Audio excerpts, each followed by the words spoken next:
ఈ వీడియో చూస్తున్న పెద్దలందరికీ చేతులెత్తి నమస్కరిస్తూ చెప్తున్నాను. మీ పిల్లల్ని పిలిచి కూర్చోబెట్టి వారికి చెప్పండి. ప్రేమ అనే పదానికి అర్థం ఏమిటంటే ప్రతిఫలం ఆశించకుండా నీ అభ్యున్నత కొరతకు దేనినైనా త్యాగం చేయగలిగినటువంటి మానసిక స్థితిని ప్రేమ అంటారు.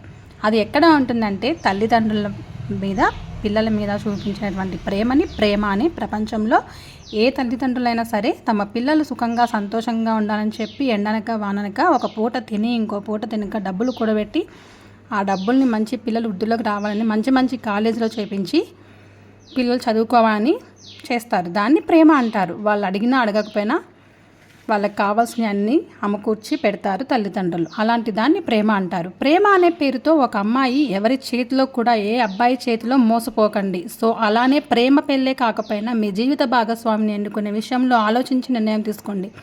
మిమ్మల్ని గౌరవించే వ్యక్తి కావాలి, మీ మాట వినే వ్యక్తి కావాలి, మీ విలువకు అర్థం చేసుకునే వ్యక్తి కావాలి.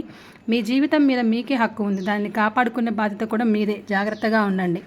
నీ గడప తొక్కిన ఒక ఆడపిల్ల బానిసగా కాకుండా నీ గడపలో పెరిగిన ఆడపిల్ల ఎలా సంతోషంగా ఉండాలనుకుంటావో నీ గడప తొక్కిన ఆడపిల్ల కూడా అంతే సంతోషంగా ఉండాలనుకో. ఈ వీడియో ఎవరి కోసమో ఆల్రెడీ మీకు అర్థమయ్యే ఉంటుంది. సో మనం ఇన్స్టాగ్రామ్ ఓపెన్ చేసినా, వైటీ ఓపెన్ చేసినా మొత్తం దేని గురించో. సో